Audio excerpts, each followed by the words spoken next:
Luke Fitzpatrick, welcome to the Pacey Performance Podcast. It's a pleasure to have you. Pleasure to be here, Rob.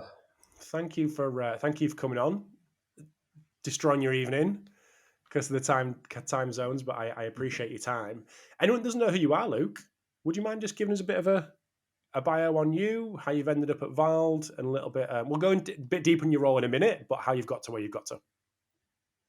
Of course. So I am the head of data science at Vald, which is a position I've been in for the last 18 months.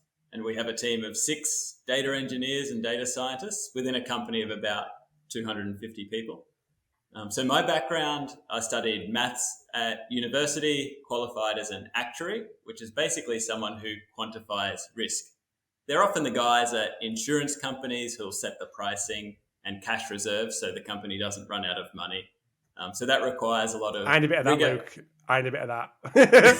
Sportsman needs a bit of that.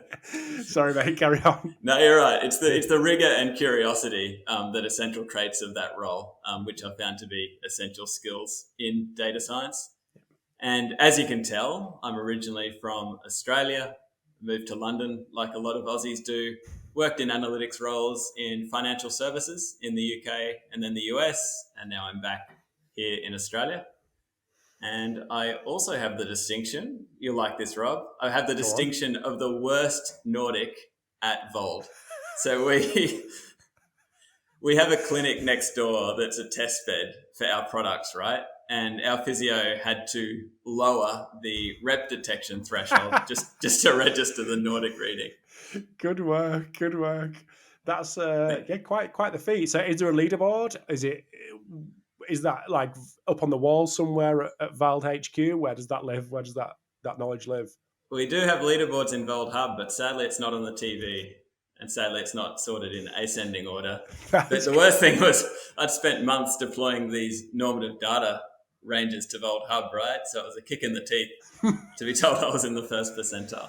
So have you tried to, have you upped your game since then? Have you been doing some training or just accepted that? Bottom of the leaderboard. Let's call it a work in progress, Rob. Okay, nice, mate. So, obviously, coming from financial services, maths background, were you interested in getting involved in the sport? The sports tech world, or was that just by chance? It was serendipitous. Rob always played a lot of sport. In fact, the weak hamstrings explained by a touch football injury some years ago. Play a lot of cricket. Obviously enjoy following sport as well. And when I relocated to Australia last year, this job came up. So it was a happy coincidence. So you didn't move back because of the job? You just had enough of the British weather and then wanted to come back? That's right. As beautiful as the British weather is. Nice. So let's have a little chat around the role of a data scientist at Vald. Now, I'll be honest with you, we haven't had loads of data scientists on, especially purely data scientists. Maybe people that they've gone through as a sports scientist and they've kind of migrated towards the data side, but not a pure data scientist with the kind of background that you've got. So I'm interested to see and hear what the role of the data scientist is at Vald, but how your interpretation of that across the wider industry as well.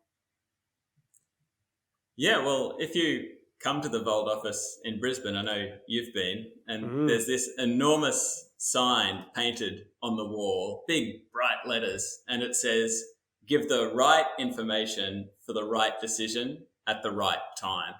So it's amazing when your company's slogan exactly matches the role of a data scientist. But that's the position I'm in, and our team's time is divided between data foundations, client-facing projects, internal enablement, and research and development. So data foundations first, that's about helping us grow. So a lot of listeners would know that Vald's provided normative data to clients for a long time, always rigorously produced, but that process was very, very manual and it was time consuming. So it made it difficult to scale. And we realized the way the data was stored might have met our needs 5 years ago, but it wouldn't be fit for purpose for the next 10 years. So we couldn't truly realize the potential of what we'd captured to provide back to our clients. And that's why we invested heavily in our data lakehouse. So long story short, there's automated batches to ingest, cleanse, anonymize, aggregate. There's a proper software development lifecycle. There's a full data dictionary and lineage.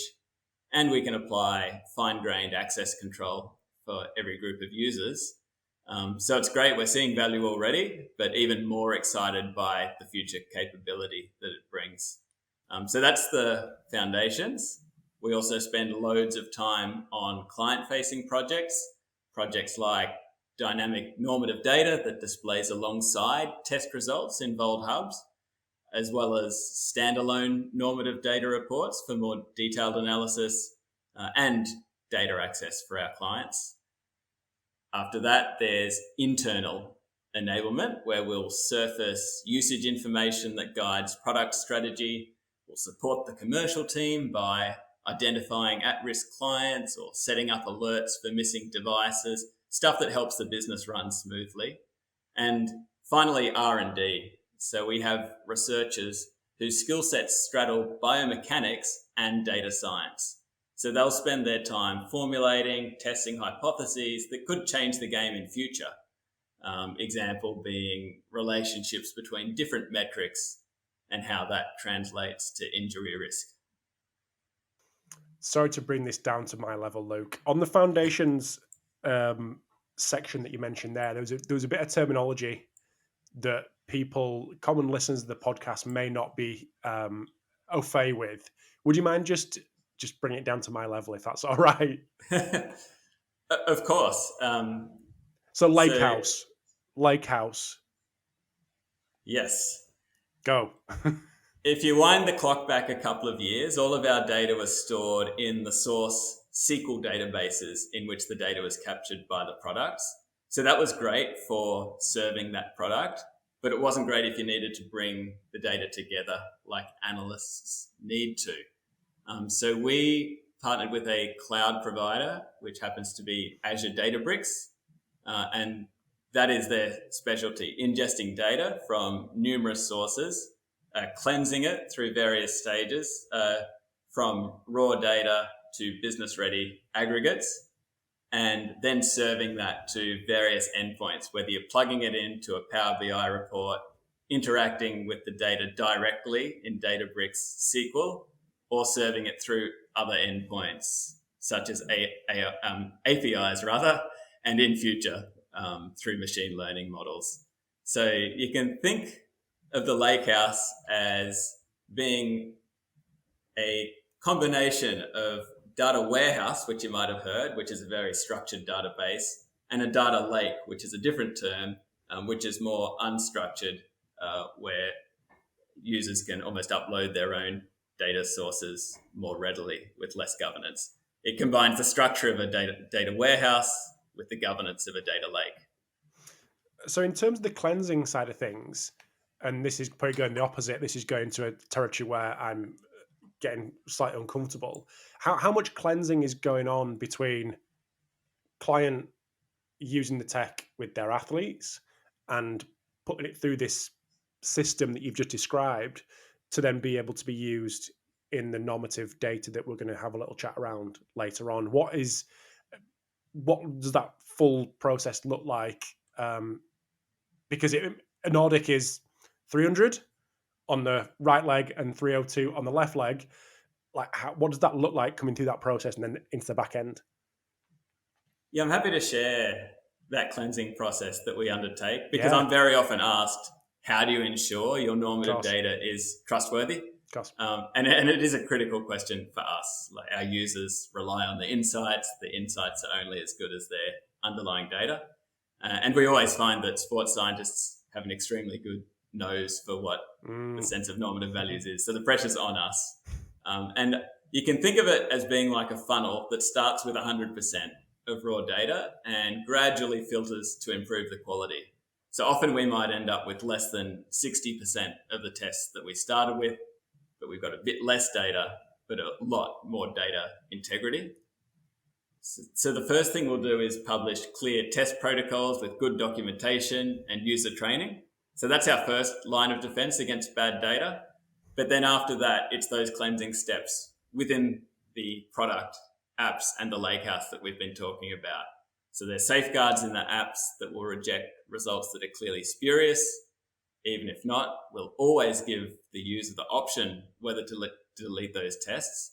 And then it's that sequence of data cleansing steps that we conduct in the data science team. So we'll remove readings that are highly likely to be faulty.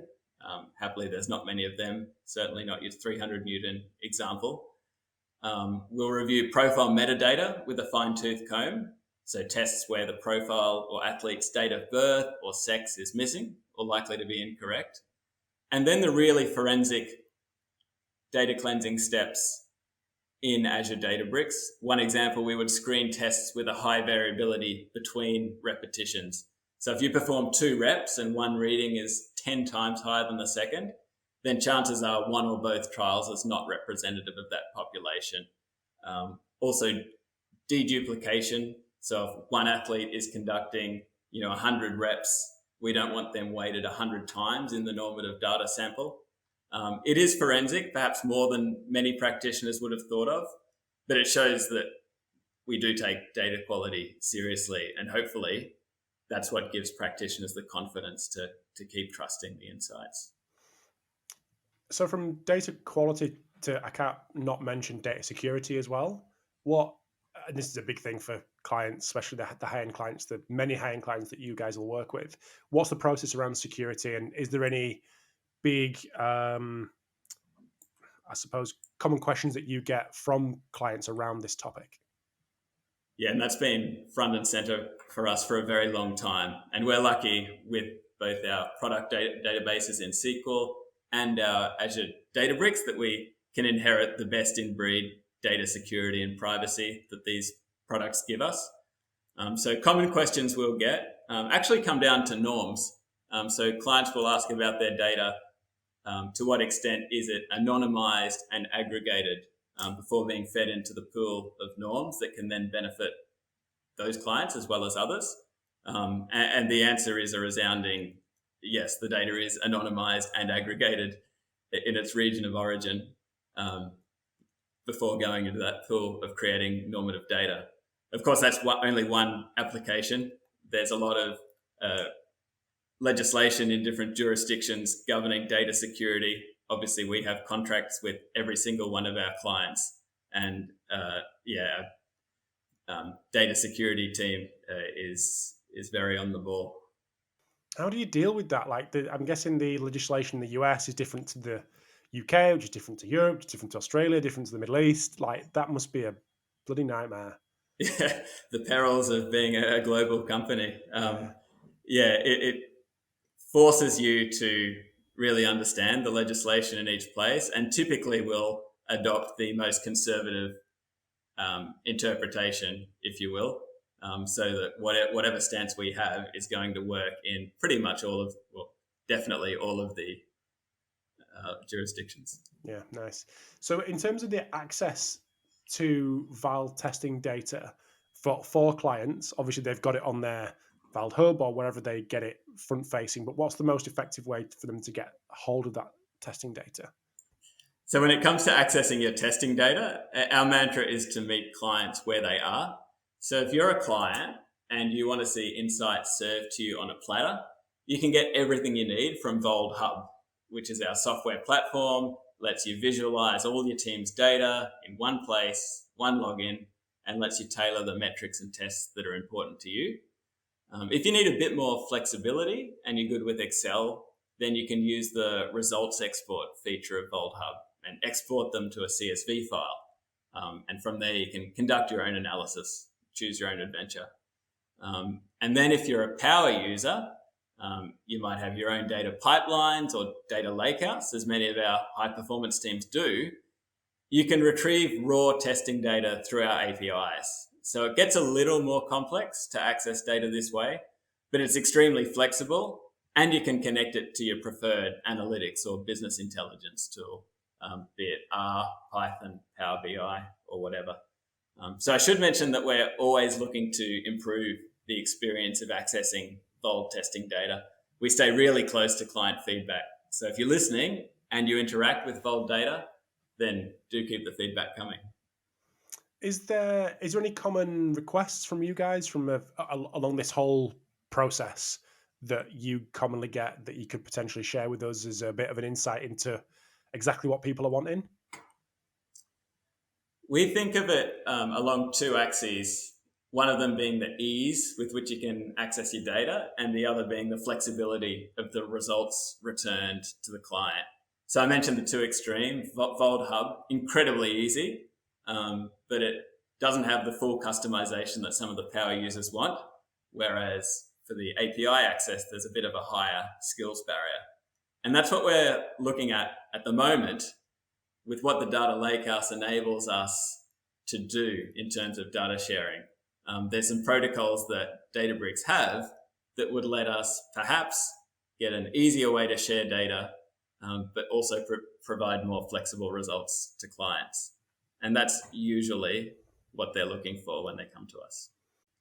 Well, a lot of what you're paid to do as a data scientist is to make processes more efficient. So to anticipate new test types, new products, new metrics coming along and build the processes to gracefully handle those.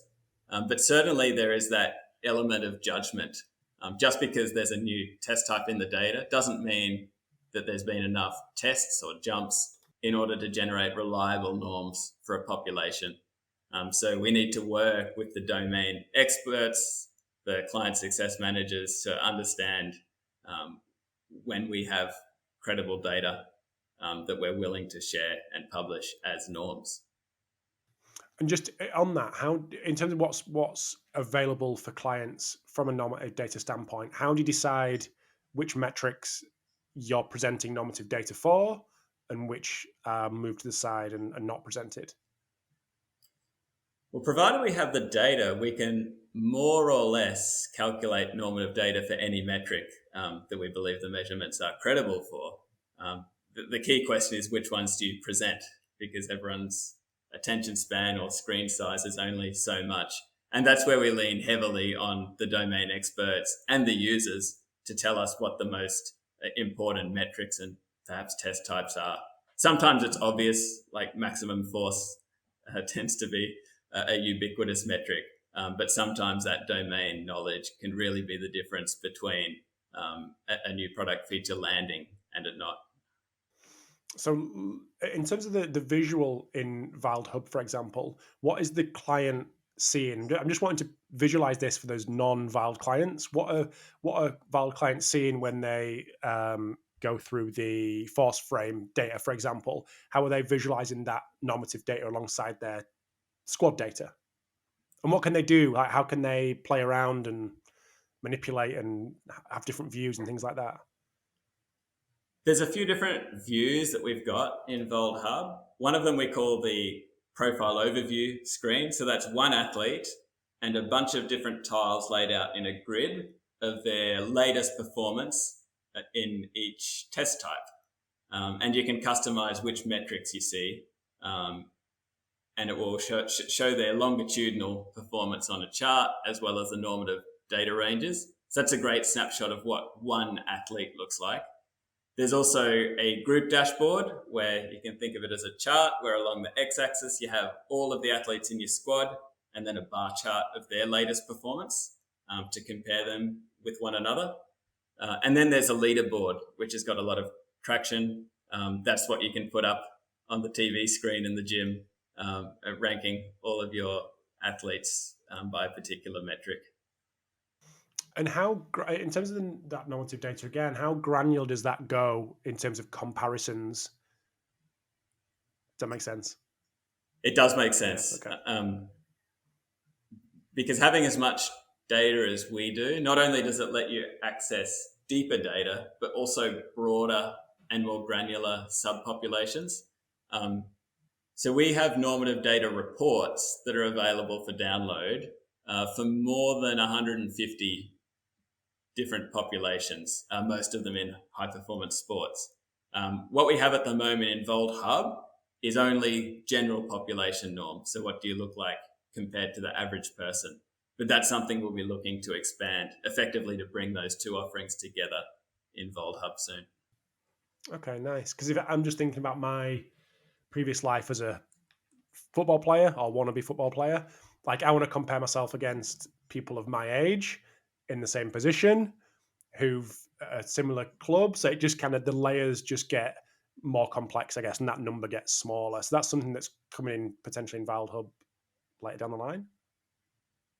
We're certainly planning so, because Okay. it's something that we hear very often. You want to be comparing yourself to the most relevant population possible. Of course. And that's not always the general population. Of course. So having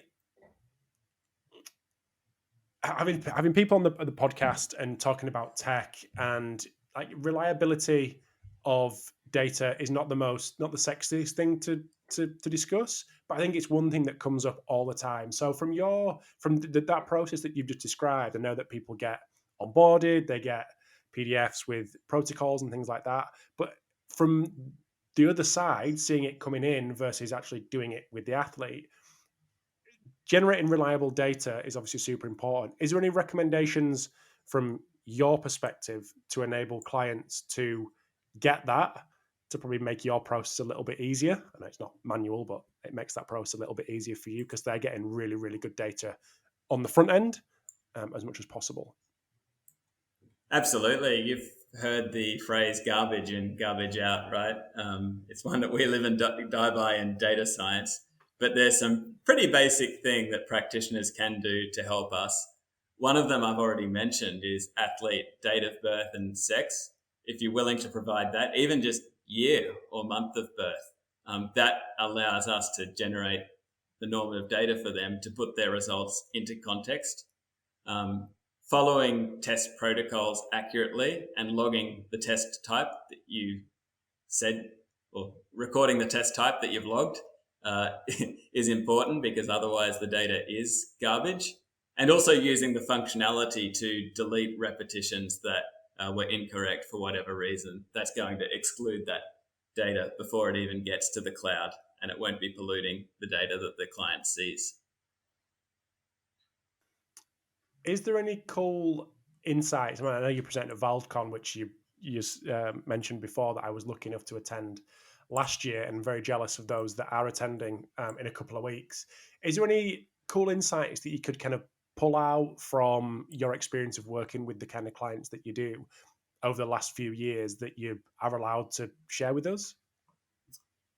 Yeah, we've got no shortage of insights, Rob. And in fact, I've brought along a little quiz. So are you game? A quiz for me? A quiz for you. Oh, hell. This is... Let's do it. Let's go. Fantastic. Well, it's out of 10 points, so are we ready to go? Okay. The first question is worth 3 points. So Okay. what are the three most common test types that we see on force decks? Test types. ISO mid-thigh pull. That was number 6. Oh, geez. Cat movement jump. That's number 1. Okay, squat jump. Squat jump. You've got 2 out of 3. Do you want to have a stab at the third?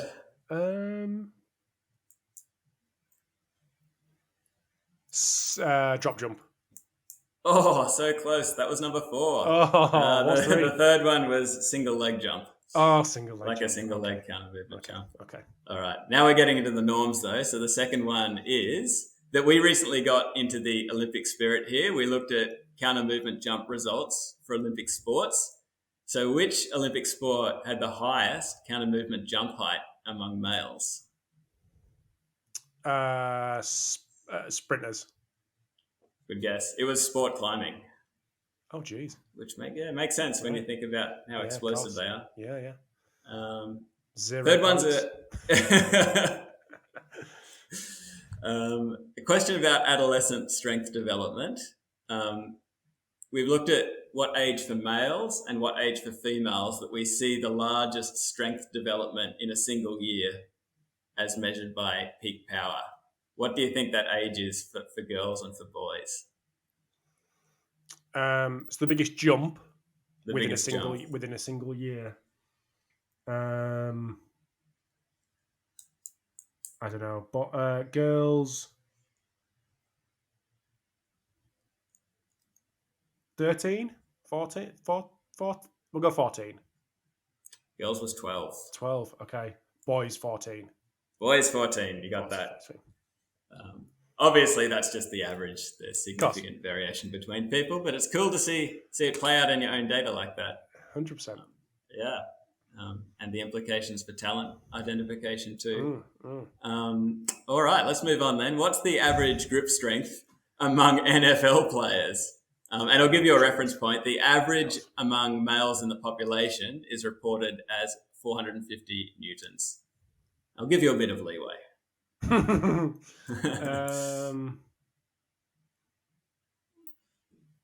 don't know.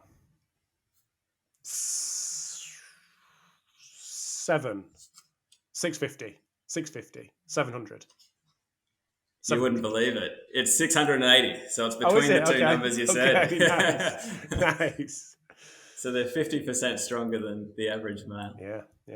So let's bring it home with a rapid fire round. So it's a this or that question. Which population has the higher counter movement jump height on average?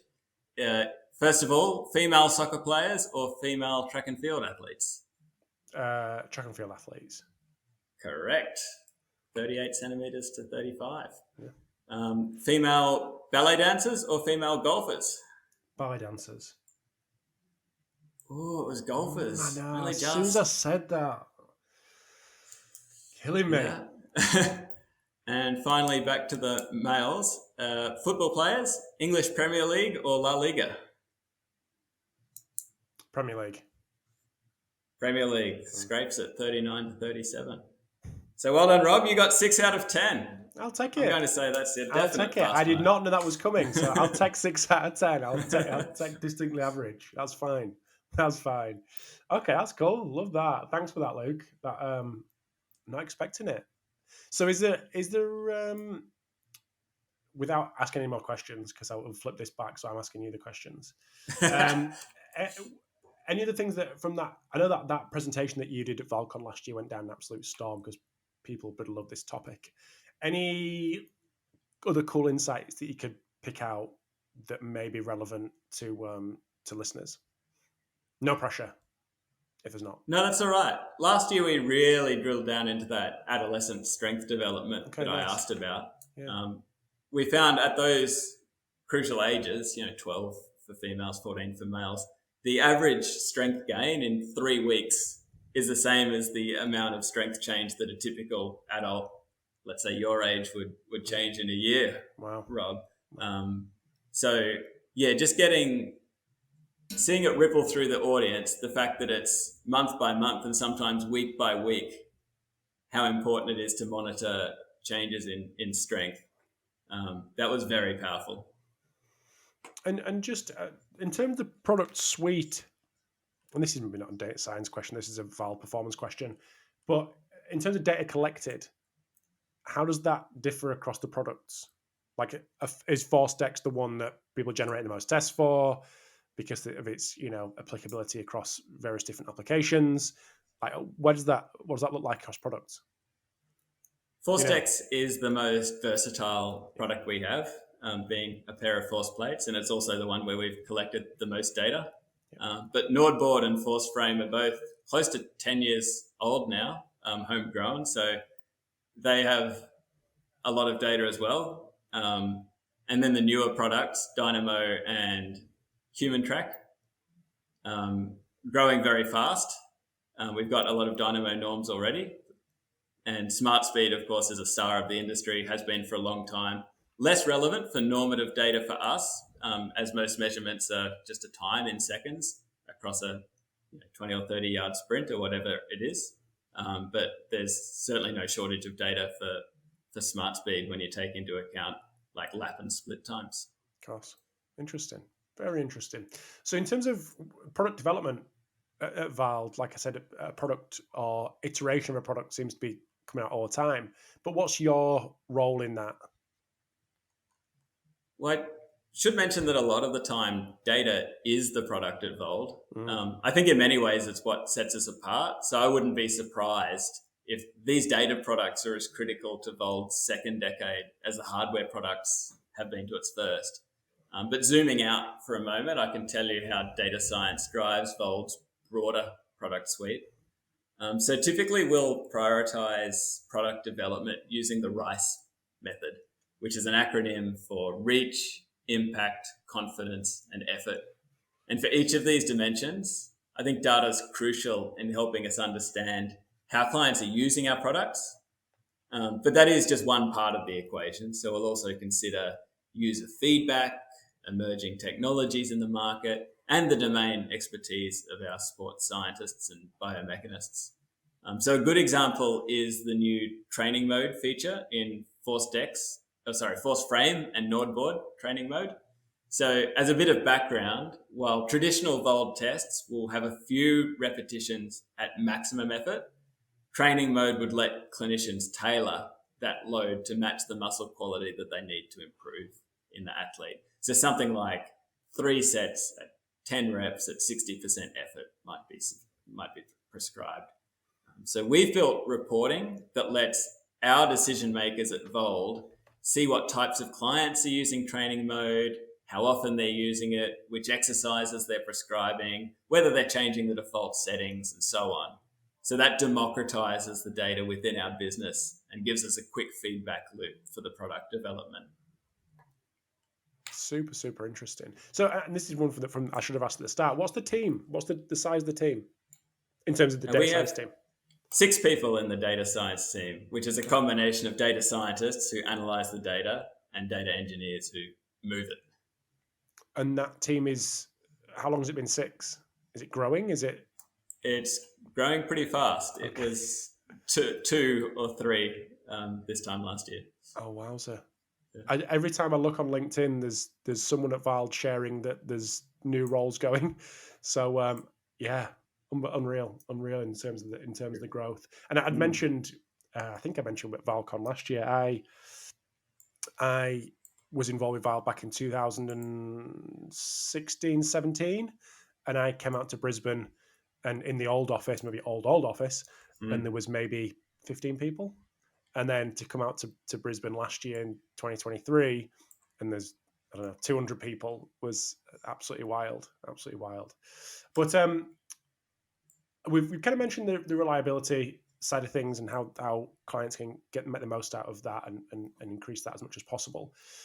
What do they need to do to get the most out of their data, period? Yeah, good question. We do see high performance organizations with greatly varying levels of data maturity. So at one end of the scale, many will employ data scientists and use cloud-based data management environments like Snowflake or Databricks.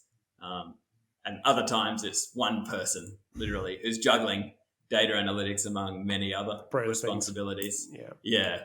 So, I mean, what's always true, though, is that Vald data is only one piece of the puzzle for them. So they'll need to ingest data from other measurement devices, GPS tracking, wearables, match statistics, and a lot more. So disparate sources that need to be centralized. So I'd say that getting the most out of your data, it's a combination of people, processes, and technology, as with everything. 5 tips and tricks that I like to say at a high level. So first is work with your team to define the goals of your data strategy. Second, deciding what are the critical pieces of data that you need to bring together.